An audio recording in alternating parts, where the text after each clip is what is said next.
l'omniscience, l'omniprésence de Dieu, Dieu ne peut pas descendre du ciel pour venir opérer une situation. Il peut le faire. Dans sa souveraineté, il peut le faire. Mais le Seigneur choisit toujours un homme ou une femme, une personne, on va dire, pour répondre à ce besoin. Alors, ce soir, ce que tu dois comprendre, c'est que tu es le choix de Dieu. Le Seigneur appelle. Le Seigneur nous appelle tous. Chacun dans sa condition. Le Seigneur appelle l'enfant, le Seigneur appelle le jeune, le Seigneur appelle le vieillard, le Seigneur appelle la femme, le Seigneur appelle le mari. Dieu nous appelle tous pour répondre à un besoin. L'appel de Moïse, c'était pour aller sortir le peuple d'Égypte, le peuple d'Israël en Égypte, pour les emmener dans un endroit où Dieu avait préparé pour eux. Et le programme de Dieu était un programme clair. Le Seigneur a dit à Moïse que tu vas les sortir et ils vont aller dans un autre pays qu'il a appelé Canaan. Et dans ce pays, Dieu a mis les conditions pour accueillir les 600 000, parce qu'ils étaient 600 000 qui sont arrivés à la terre promise. Les 600 000 qui sont arrivés à la terre promise, là, on ne compte pas ceux qui étaient morts dans le désert, mais les 600 000 qui sont arrivés à la terre promise, Dieu avait prévu un espace pour eux. Mais il a fallu une personne qui accepte l'appel de Dieu, qui accepte la vision de Dieu. Alors, comment se manifeste l'appel de Dieu? Là, ça, c'est le cas de Moïse. Dieu nous appelle par trois façons. L'appel de Dieu se manifeste de trois façons. Dieu peut nous appeler par une vision, comme ce fut le cas de Moïse. Ça veut dire que le Seigneur se révèle à toi. Il se révèle à toi par un songe, il se révèle à toi par une vision, par une prophétie, il se révèle à toi par une présence extraordinaire. Dieu vient vers toi pour te dire directement ce qu'il veut faire. Et lorsque le Seigneur t'appelle, il te dit exactement ce que tu dois faire. Il ne te donne pas forcément la stratégie le même jour, mais il te dit exactement ce que tu dois faire. Il te dit que voilà, je t'appelle pour ça, pour ça, pour ça. Et après, ça peut être difficile, ça peut être compliqué, ça peut être incompréhensible, mais au moins, le jour J, tu sauras que Dieu m'a appelé et Dieu m'a donné une mission. Les stratégies pour accomplir ta mission, ça, le Seigneur, il va le faire progressivement. Là n'est pas le but de notre message. Mais ce que nous voulons comprendre, c'est que Dieu appelle. Et le premier moyen qu'il utilise, il appelle la personne directement par une vision, par un songe ou par un moyen connu de la personne. Ça, c'est le premier point. Et là, nous avons vu le cas de Moïse. Dieu s'est révélé à lui dans un buisson ardent. Il a vu quelque chose d'extraordinaire. Il s'est approché et le Seigneur est apparu. Dieu lui a parlé. Moïse n'a pas reçu le message de Dieu par l'intermédiaire d'une personne. Moïse n'a pas reçu l'appel de Dieu par une personne interposée. Mais Moïse a écouté la voix de Dieu de ses oreilles et il a reçu lui-même la mission qui concernait son appel. Ça, c'est le premier point. Le deuxième point que Dieu utilise, alors, sur ce premier point, on va prendre encore un autre exemple. On va parler de l'appel de Gédéon, dans Juge 6, je crois. Juge 6, on va voir Juge 6 à partir du verset 10, si j'ai bonne mémoire.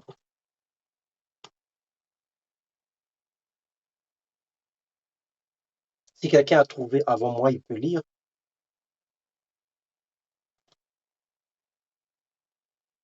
Juge 6, à partir du verset 10.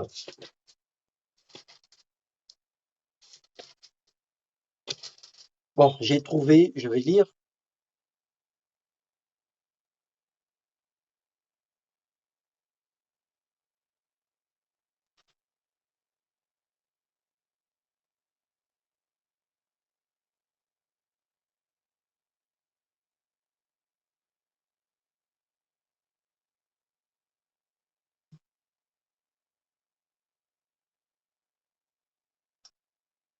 Juge 6, est-ce que je suis dans le bon? Ah non, pardon, j'étais dans Juge 10. Ouais, c'était pas le bon. Juge 6, ok. À partir du verset 11. L'ange de l'Éternel vint s'asseoir sous les chênes qui se trouvaient à Ophra, dans la propriété de Joas, un homme de la famille d'Abiézer, Gédéon. Un fils de Joas était en train de battre le blé dans le pressoir à raisin, pour le cacher des Madianites. L'ange de l'Éternel lui apparut et lui dit, L'Éternel est avec toi, guerrier valeureux, ou dans d'autres versions on dit vaillant héros.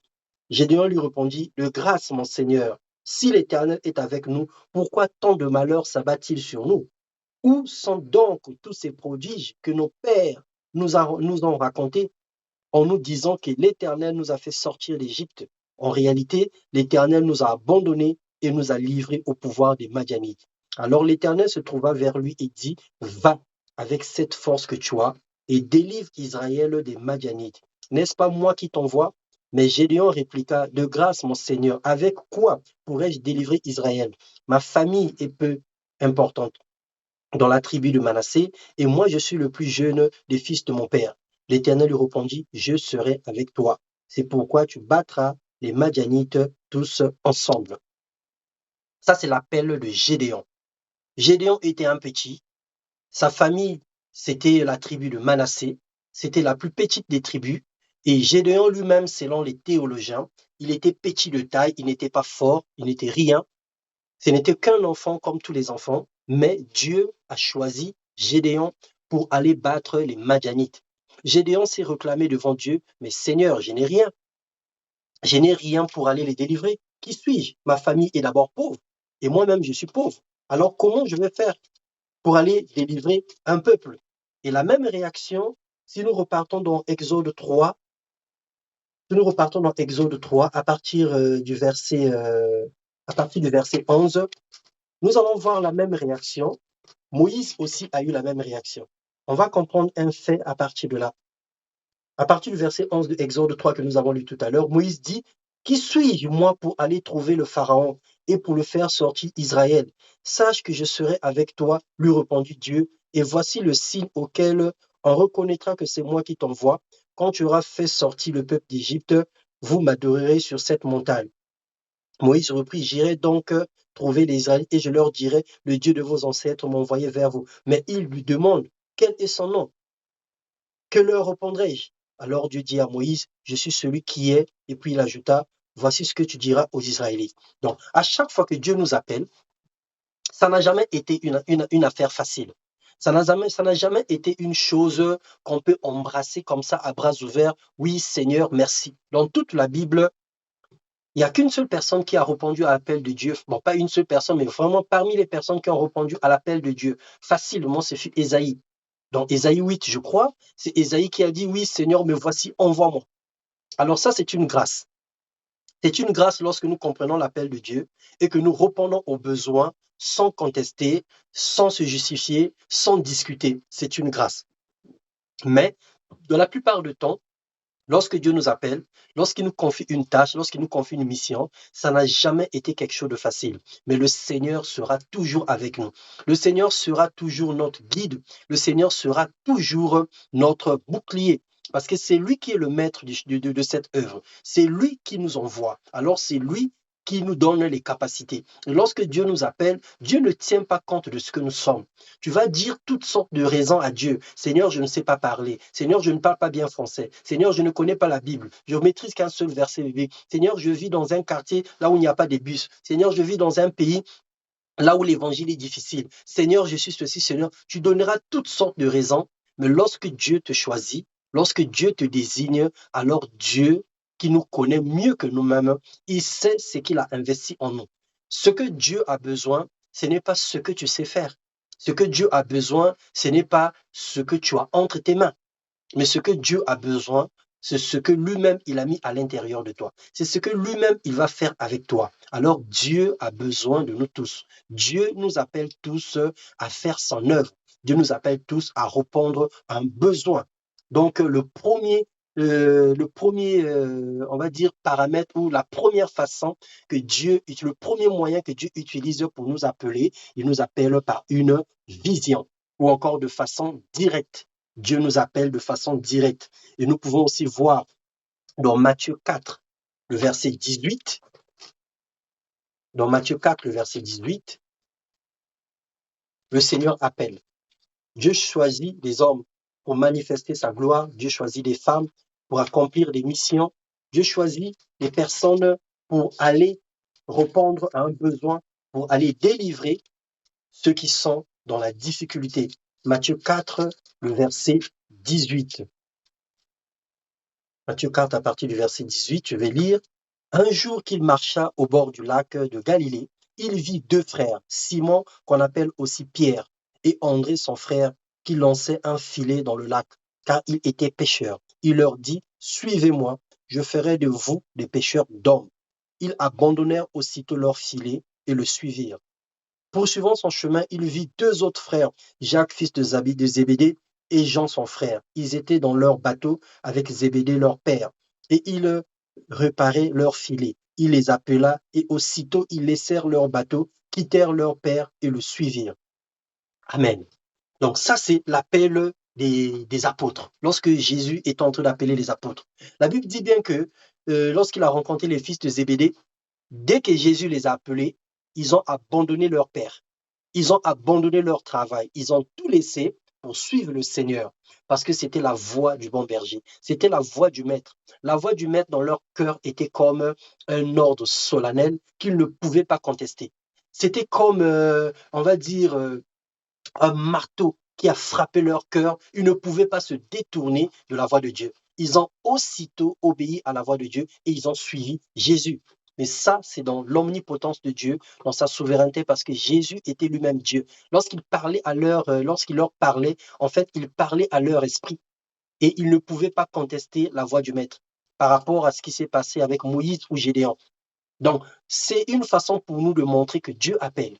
Et Dieu peut appeler de façon directe. Il peut t'appeler par un songe, il peut t'appeler par une vision, il peut t'appeler directement, il peut mettre en toi quelque chose qui démontre que le Seigneur a besoin de toi. Et donc, c'est le premier moyen.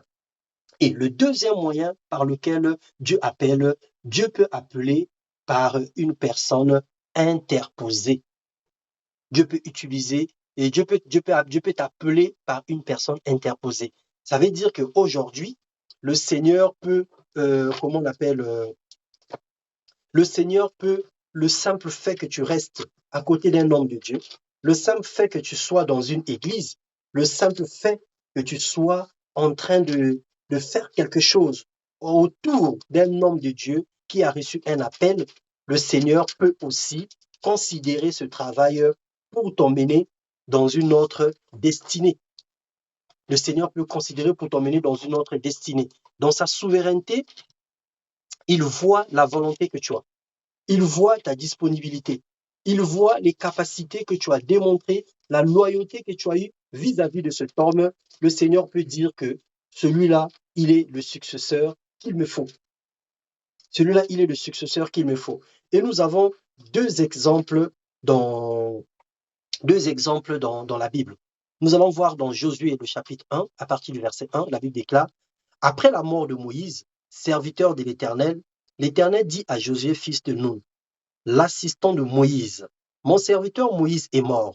Maintenant donc, dispose-toi à traverser le Jourdain avec tout ce peuple pour entrer dans le pays que je donne aux Israélites. Comme je l'ai promis à Moïse, je vous donne tout endroit où vous poserez vos pieds. » Dans une autre version, on dit, tout lieu où foulera la plante de vos pieds, je vous le donnerai en possession. Donc, le Seigneur, Dieu, après la mort de Moïse, Dieu va choisir une autre personne, un autre leader, un autre chef pour conduire le peuple d'Israël. Et Dieu va regarder autour des enfants d'Israël. Il y avait des Josué, il y avait des Aaron, il y avait, comment on appelle, des Hur, il y avait pas mal de gens autour de Moïse, mais Dieu a choisi Josué parce que Josué était disposé. L'Éternel, Dieu lui-même fait le constat. Il dit, après la mort de Moïse, serviteur de l'Éternel, Josué, fils de Nun, l'assistant de Moïse. Et quand nous lisons, nous repartons un peu dans les versets précédents de Exode, nous allons nous rendre compte que Josué était un garçon volontaire. Dieu n'avait jamais appelé Josué. Moïse n'avait jamais appelé Josué. Mais Josué lui-même, il était violent. Lorsque Moïse partait à la montagne, il suivait Moïse. Moïse parfois lui disait, vas-y, je n'ai pas besoin de toi. Lorsque Moïse est parti faire 40 jours et 40 nuits à la montagne, Moïse l'a suivi, Josué l'a suivi. Il a dit à Josué, repars, parce que là où je vais, c'est difficile pour toi. Josué s'est caché, Lorsque Moïse est rentré dans la présence de Dieu, il est resté là aussi 40 jours, 40 nuits. Quand Moïse est sorti, Moïse a vu Josué était là. C'était extraordinaire aux yeux de Moïse. Et Dieu voyait la motivation, Dieu voyait la volonté de Josué. Et Josué est resté loyal, Josué est resté fidèle à Moïse jusqu'à la mort de Moïse. Et Dieu n'a pas hésité de prendre Josué comme étant successeur de Moïse. Donc la deuxième façon ou le deuxième moyen que Dieu nous appelle par une personne interposée. Ça veut dire que notre appel peut démarrer à partir de l'appel d'une autre personne. C'est Moïse qui avait l'appel pour sortir le peuple et de les emmener à la terre promise. Lorsque Dieu a parlé dans Exode 3, il a donné à Moïse son plan. C'était clair. Il a dit à Moïse que c'est toi qui vas les prendre et qui vas les emmener. Dieu n'avait pas dit à Moïse que tu vas les conduire pendant un temps. Dieu avait dit à Moïse qui les emmènerait à la terre promise. Il y a eu des circonstances. Je vous ai dit au départ que lorsque Dieu donne une vision, les stratégies pour accomplir la vision, ça vient progressivement. On peut rater quelque chose comme on peut être attaché au plan que Dieu nous donne. Donc les stratégies, c'est une autre chose. La vision aussi en est une autre. Alors Dieu a donné la vision à Moïse, mais les stratégies pour y arriver, Moïse a échoué, on va dire, dans les stratégies. C'est ainsi que lui-même, il est mort et il n'est pas rentré dans la terre promise. Et ça, nous pouvons le voir dans les Exodes. Mais le Seigneur n'a pas arrêté son plan. Et il s'est choisi un autre homme. Et cet homme qu'il avait choisi n'était pas dans son plan dès le commencement. Josué n'était pas dans le plan de Dieu lorsque Dieu a écouté les cris des enfants d'Israël. Josué n'était pas dans le plan de Dieu. La preuve en est que s'ils ont fait 40 ans dans le désert, Josué a pris les règnes, il avait autour de 45 ans, ça veut dire qu'il était encore un enfant lorsqu'ils ont commencé à marcher dans le désert. Ou encore, il était né parmi les enfants qui sont dans le désert. Je ne connais pas trop ses origines. Mais le Seigneur a choisi Josué à cause de sa loyauté, à cause de sa disponibilité, à cause de la disposition de son cœur. Et donc aujourd'hui, même si tu n'as pas écouté la voix de Dieu, même si le Seigneur ne t'a pas révélé, même si le Seigneur ne t'a pas envoyé un songe, même si l'ange de l'Éternel n'était pas apparu, mais aujourd'hui, tu peux répondre à un besoin. Tu peux être autour d'une personne qui a un fardeau, tu peux être autour d'une personne qui a une difficulté et tu réponds à ce besoin. Le Seigneur te désigne à répondre à ce besoin. Et tu ne feras pas comme Josué et comme Gédéon. Tu ne feras pas comme Moïse pour dire, ouais, Seigneur, qu'est-ce que j'ai pour le faire? Je n'ai pas de capacité, je ne sais pas parler, ainsi de suite. Moïse avait lutté contre Dieu pour accepter son appel. Il a même dit qu'il était bègue, il ne savait pas parler. Dieu a dit, ok, reste calme, il y a Aaron qui arrive, ton frère, il va t'aider. Et donc, le Seigneur nous connaît. Le Seigneur sait ce qu'il a mis à l'intérieur de nous. Ça, c'était le deuxième moyen. Et le troisième moyen que Dieu utilise pour nous appeler, c'est la conviction intérieure. Dieu nous appelle par la conviction intérieure. Alors, la conviction intérieure, c'est quoi? C'est qu'au bout d'un certain temps, autour de nous, il se passe beaucoup de choses. Tel que nous nous réunissons toutes les semaines à Métel, le Seigneur peut mettre en toi un fardeau. Le Seigneur peut mettre en toi une charge. Le Seigneur peut mettre en toi un besoin. Tu constates autour de toi qu'il y a quelque chose qui ne se fait pas bien. Ou même actuellement dans le pays là où on se trouve, on se rend compte qu'il y a beaucoup de choses qui se font très mal et ton cœur est blessé par rapport à ça. Tu ne supportes pas de voir la situation telle qu'elle se présente aujourd'hui. Mais le Seigneur te met un fardeau où le Seigneur te met la conviction de pouvoir répondre à ça. Et nous allons voir le cas dans Néhémie. Nous allons voir ce premier cas dans le livre de Néhémie. Néhémie, le chapitre 1. Si une personne trouve avant moi, il peut faire la lecture.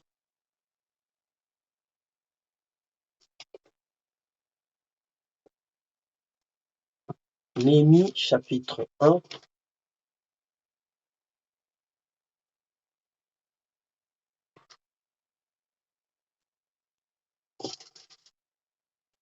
Alors, je vais lire au nom de Jésus. J'ai trouvé Néhémie, chapitre 1, à partir du verset 1. L'histoire de Néhémie, fils d'Akalia. La 20e année du règne d'Artaxerxès, au mois de Kislev, je me trouvais dans la citadelle de Suse. Anani, l'un de mes parents, arriva avec un groupe d'hommes de Juda, et je leur demandai des nouvelles du reste des Juifs revenus d'exil et de Jérusalem. Il me répondit, ceux qui ont survécu à la captivité et qui vivent dans le district de Juda se trouvent dans une grande misère et dans une situation très humiliante. Il y a des brèches dans la muraille de Jérusalem et ses portes ont été détruites par le feu. Lorsque j'entendis ces nouvelles, je m'assis et je mis à pleurer pendant plusieurs jours et je restai abattu. Je jeûnais et je priais constamment devant le Dieu du ciel. Je suppliais, ah Éternel, Dieu du ciel, Dieu grand et redoutable, toi qui restes fidèle à ton alliance et qui conserves ta bienveillance à ceux qui t'aiment et qui obéissent à tes commandements. Prête attention à la prière de ton serviteur, que tes yeux soient ouverts pour voir que je suis en prière devant toi et en ce moment, jour et nuit, pour intercéder en faveur de tes serviteurs, les Israélites, et pour confesser leurs péchés. Car nous avons péché contre toi. Oui, moi et mon peuple, nous avons péché contre toi. Nous sommes vraiment coupables envers toi, car nous avons désobéi aux commandements, aux ordonnances, aux lois que tu as données à Moïse, ton serviteur.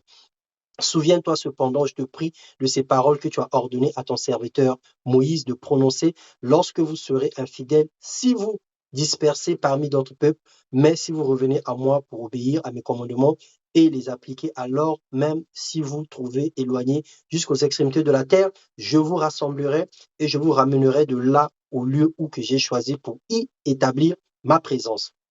Ils sont tes serviteurs et ton peuple que tu as délivré par ta grande force et par tes interventions puissantes. Je t'en supplie, Seigneur, veuille prêter attention à la prière de ton serviteur et à celle de tes autres serviteurs qui désirent te craindre. De grâce, fais réussir aujourd'hui la démarche que je vais entreprendre et que cet homme m'accueille avec compassion. Amen. Le verset 10, je vais reprendre. Le verset 11, je vais reprendre. Je t'en prie, Seigneur, veuille prêter attention à la prière de ton serviteur et à celle de tes autres serviteurs qui désirent te craindre. De grâce, fais réussir aujourd'hui la démarche que je vais entreprendre et que cet homme m'accueille avec compassion. Néhémie, le Seigneur n'a pas appelé Néhémie comme tous les autres. Dieu n'a pas choisi Néhémie comme il a choisi Moïse. Dieu n'a pas choisi Néhémie comme il a choisi Gédéon. Dieu n'a pas choisi Néhémie comme Jésus a appelé les disciples, les pierres, les gens, ainsi de suite. Néhémie a répondu à un besoin. Par la conviction intérieure, il a ressenti la détresse. Il a ressenti le mal. Il a ressenti le poids. Il a ressenti une douleur. Parce que lorsque nous lisons cette histoire, en fait, les enfants d'Israël étaient captifs à Babylone. Et au bout d'un certain temps, Jérusalem était en état de siège. Les ennemis étaient venus les entourer. Et pendant ce temps, on les maltraitait, on les battait et les structures de la ville avaient perdu sa forme. Même les murailles étaient détruites. Il y avait des brèches, c'est-à-dire il y avait des trous dans la clôture de Jérusalem. Parce que c'était des villes fortifiées. Jérusalem était clôturée, était entourée. C'était le style de l'époque. Et au bout d'un certain temps, il y a eu des trous dans les murs. Ça veut dire que lorsque les gens fouillaient, ils étaient obligés de casser, de détruire les murs pour trouver des brèches et sortir. Ou vice-versa, lorsque l'ennemi entrait pour les attaquer, il était obligé de casser les murs pour entrer. Et certaines personnes ont réussi à échapper de la captivité. Et lorsque Néhémie va prendre les nouvelles des autres, il va rencontrer son frère, son cousin, il lui demande, mais comment vivent les autres, comment se portent les autres? On lui a donné les nouvelles. Lorsqu'il a reçu la nouvelle, son cœur a saigné. Néhémie a eu mal au cœur de savoir que les murailles de Jérusalem ont des brèches et que ses frères sont dans la souffrance. Mais il savait que c'était à cause de la désobéissance que ce peuple était arrivé dans cette étape. Il le savait très bien. Ça, c'était indiscutable. Alors, Néhémie a pris la décision. La décision de prier et de jeûner, premièrement, pour demander pardon à Dieu pour ce que le peuple avait fait. Donc, il était sincère avec Dieu. Il a reconnu leurs erreurs. Mais à la fin, Néhémie va bâtir un projet. Néhémie va dire que je dois aller voir le gouverneur de la ville pour lui demander l'autorisation si je peux reconstruire les murailles de Jérusalem, si je peux aider ce peuple. C'est lui-même qui a eu ce projet. Dieu n'a pas mis ce projet dans le cœur de Néhémie. Il a prié le Seigneur et Dieu lui a donné la capacité. Dieu a agréé le projet de Néhémie. Dieu a accepté la proposition de Néhémie et Dieu lui a dit, vas-y. Et lorsque nous lisons dans le reste de l'histoire de Néhémie, nous allons voir qu'il y a eu des gens qui se sont élevés contre Néhémie pour l'empêcher d'accomplir. L'Éternel est venu les délivrer, comme dans 2,24. Il y a eu des personnes qui voulaient arrêter ce plan, qui étaient jaloux, qui se moquaient d'eux, qui se disaient que le monsieur-là, il se prend pour qui, qu'il a appelé, qu'il a choisi, qu'il a établi, qu'il a envoyé pour qu'il vienne faire ce travail. On se moquait de lui. Mais à la fin, Néhémie avait réussi le projet. Et donc, le troisième moyen que Dieu nous appelle, Dieu peut nous appeler par la conviction intérieure. Est-ce que autour de toi, tu n'as jamais remarqué que quelqu'un est dans le besoin? Tu n'as jamais remarqué que quelqu'un pleure tous les jours? Tu n'as jamais remarqué qu'il y a une famille qui a du mal à joindre les deux bouts du mois? Tu n'as jamais remarqué qu'il y a quelqu'un qui est malade? Tu n'as jamais remarqué que le pays est en train de traverser des moments difficiles? Alors, qu'est-ce que tu fais pendant que tu ressens ces choses? C'est un appel. Le Seigneur t'appelle à intercéder. Le Seigneur t'appelle à aider. Tu peux voir quelqu'un qui est dans la difficulté. Parfois, il lui manque 10 euros. Tu le sens, tu le vois, tu le comprends, mais tu ne fais rien. Tu ne fais rien. Ça veut dire que tu ne réponds pas à l'appel de Dieu. C'est pour ça que j'ai dit tout à l'heure que Dieu nous appelle tous. Dieu peut nous appeler pour les missions d'intérim. Dieu peut nous appeler pour un CDD. Dieu peut nous appeler pour un CDI. Mais en tout cas, le Seigneur nous appelle. Et il nous appelle en fonction du besoin et dans l'espace et dans le temps. Dieu peut t'appeler dans un temps comme celui-ci à intercéder simplement, que tu consacres un temps, que tu sacrifies un moment où tu viens dans la présence de Dieu pour lui parler en faveur des autres. Je dis, je prends le fardeau, par exemple, de la vie du frère Ruffin. Je prends le fardeau de la vie du frère Tony. Je fais de ça mon fardeau. Pendant un certain temps, je viendrai dans la présence de Dieu pour lui dire, Seigneur, interviens et manifeste-toi dans la vie de cette personne. N'attends pas que Dieu puisse toujours te parler. N'attends pas que tu reçoives un songe. N'attends pas que tu reçoives une vision. Mais le Seigneur peut mettre à l'intérieur de toi un fardeau. Le Seigneur peut mettre à l'intérieur de toi une conviction. Le Seigneur peut t'appeler et il te dit exactement ce que tu peux faire. Comme tu peux remarquer qu'autour de toi, il y a une personne qui a un fardeau, il y a une personne qui a une charge, et tu décides simplement de venir aider la personne. Dieu a appelé Moïse, Dieu a appelé Gédéon, Dieu a encore appelé Samuel dans 1 Samuel 2, Dieu a encore appelé Samuel, mais le Seigneur n'a pas appelé Josué. Josué a regardé le fardeau de Moïse et il a accepté d'aller aider Moïse. Au bout d'un certain temps, Dieu a agréé le projet de Josué et Dieu a établi Josué comme le successeur de Moïse. Néhémie avait écouté le problème du peuple. Néhémie s'est senti concerné dans l'affaire qu'il y avait. Et nous avons encore un autre exemple comme ça dans la Bible, c'est Déborah. C'est Déborah, je crois que c'est dans le livre de Déborah, qu'est-ce qui en parle? Donc, il y avait Déborah qui s'est sentie aussi concernée par l'affaire par l'affaire de, de son peuple. Il y a plusieurs personnes dans la Bible qui n'ont pas attendu que Dieu les appelle. Il n'a pas attendu que Dieu l'appelle, mais il s'est senti concerné par le besoin. Il s'est levé, il s'est levé pour répondre à un besoin. Il s'est levé pour répondre à un besoin. Et Dieu, dans sa souveraineté, nous choisit. Dieu, dans sa souveraineté, il nous choisit. Il nous appelle, il nous établit. Il nous donne la conviction intérieure pour pouvoir aller, pour pouvoir faire des choses. Et donc aujourd'hui, il n'y a aucune personne qui peut dire que Dieu ne l'a jamais choisi.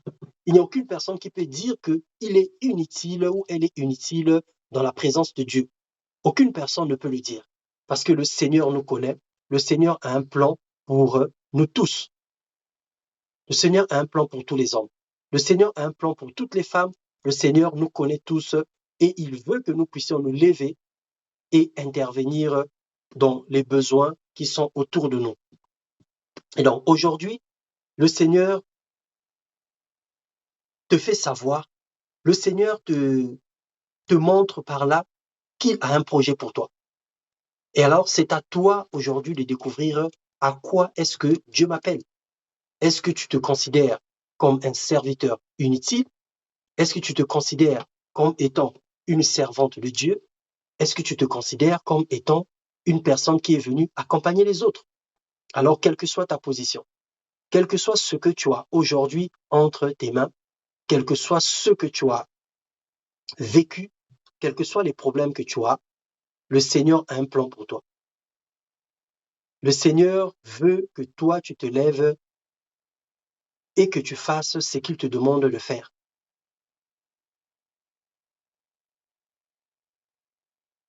C'est dans Juge 4, j'étais en train de chercher, la parole de Déborah. Et dans Juge 4, donc nous allons voir ce dernier exemple et nous allons prier.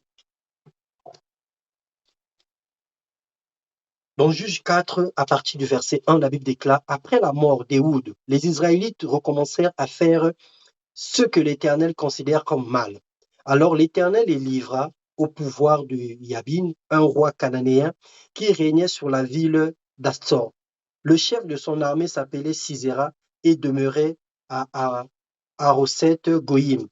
Yabin possédait 900 chars bardés de fer et il opprima dûment les Israélites pendant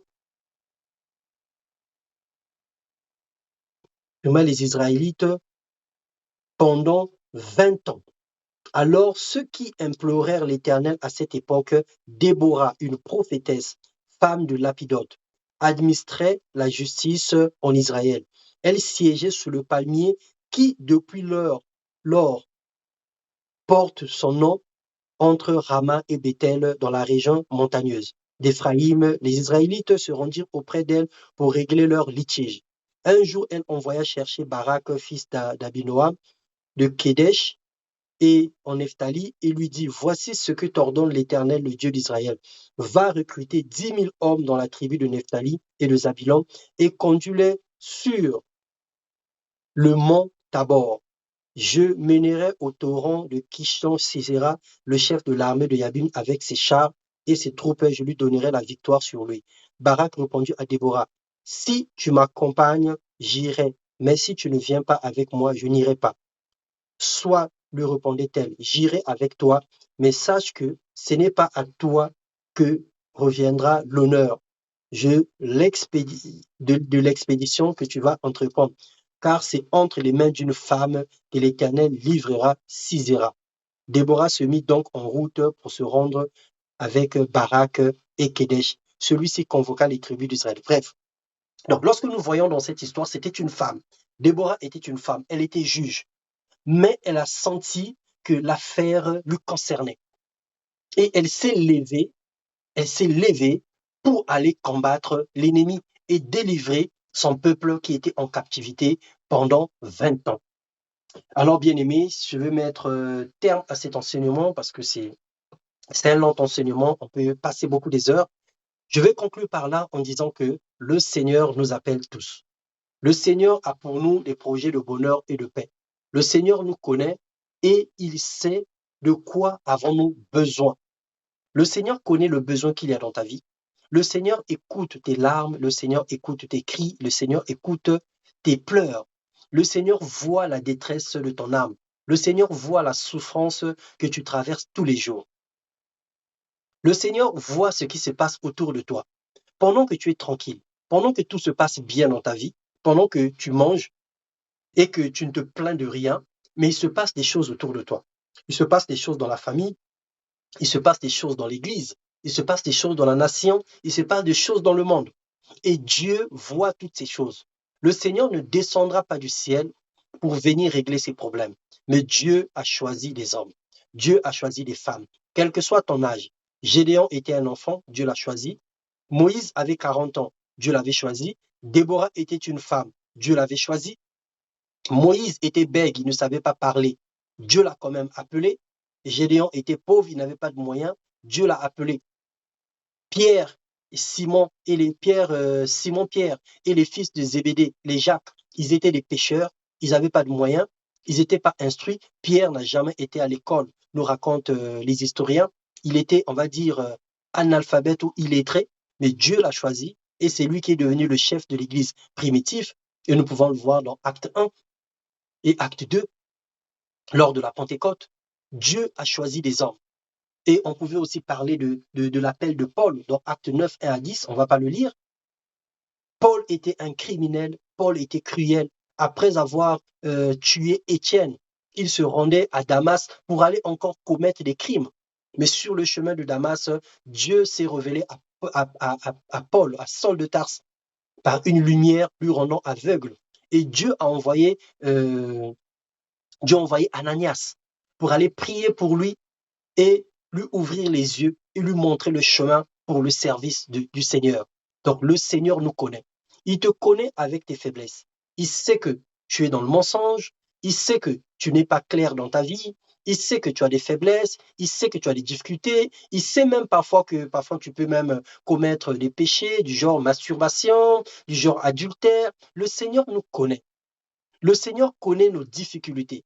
Le Seigneur connaît les capacités que nous avons. Dieu sait que tu as une infirmité. Dieu sait que tu as une douleur quelque part où tu as un malaise. Dieu sait que tu as un handicap. Dieu connaît. Il sait tout de toi. Alors ce n'est pas à cause de ça que Dieu t'appelle. Dieu t'appelle parce que tu es la personne qui se trouve au bon moment, au bon endroit. Dieu t'appelle parce qu'il t'avait prédestiné, comme il a dit à Jérémie 1.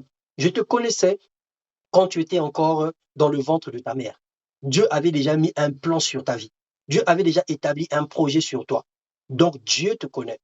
Ne te dis pas que je suis ceci, je suis cela, je ne peux pas. Le Seigneur n'a pas besoin de ça. Que tu connaisses un seul verset de la Bible, Dieu n'a pas besoin de ça. Dieu, il te connaît toi, parce qu'il te connaissait quand tu étais encore une masse informe dans le sein de ta mère. C'est lui qui t'a protégé. C'est lui qui a permis que tu te retrouves dans un pays comme celui-ci. C'est lui qui a permis que tu sois connecté dans un culte comme celui-là. Il le sait. Alors, il a besoin de toi pour répondre à un besoin. L'appel de Dieu n'est pas forcément l'appel au ministère. L'appel de Dieu n'est pas forcément à devenir pasteur. L'appel de Dieu n'est pas forcément à aller servir dans une église. Mais l'appel de Dieu, c'est répondre à un besoin. Dieu t'appelle à répondre à un besoin. Ton besoin peut être dans l'intercession, ton appel peut être un besoin physique. Le besoin, il peut être matériel, le besoin, il peut être financier, le besoin, il peut être moral, le besoin, il peut être psychologique. Dieu t'appelle quelquefois à prendre soin simplement d'un homme. Et c'est une façon pour toi de le servir parce que Dieu a un projet pour cet homme. Dieu peut t'appeler aujourd'hui à prendre soin des enfants parce que parmi ces enfants, il y a une grande destinée. Souvenez-vous la, de la nièce de Pharaon, lui qui avait ramassé Moïse dans les eaux, dans Exode 1. Elle était née que pour ça, pour ramasser l'enfant qui était sur l'eau et l'emmener à la maison de Pharaon pour que cet enfant soit élevé, épargné et 40 ans après, qu'il revienne pour venir délivrer le peuple de Dieu. Le Seigneur nous connaît.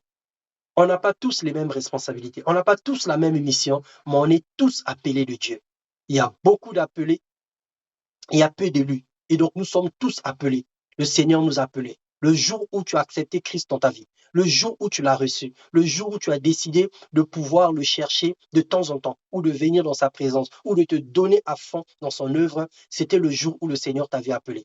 Et progressivement, Dieu va étaler son plan sur ta vie. Dieu va étaler la mission qu'il a réservée pour toi progressivement. Mais alors, premièrement, d'abord, il faut que tu acceptes l'appel de Dieu. Tu dis, Seigneur, j'ai compris. Je ne veux pas faire comme Moïse. Je ne veux pas faire comme Gédéon. Mais je préfère prendre l'attitude de Néhémie. Néhémie a vu la détresse. Il a accepté. Il a prié le Seigneur et Dieu a agréé son projet. Alors, quel est le projet de ton cœur? Qu'est-ce qui brûle dans ton cœur? Qu'est-ce que tu penses faire pour l'année 2023? Qu'est-ce que tu penses faire avant de quitter cette terre? Quelle est ta pensée? Qu'est-ce que tu t'es toujours dit à l'intérieur de toi? Que moi, avant de mourir, je dois accomplir telle œuvre. Moi, avant de quitter la terre, je dois accomplir telle mission. Quelle est la chose qui brûle dans ton cœur?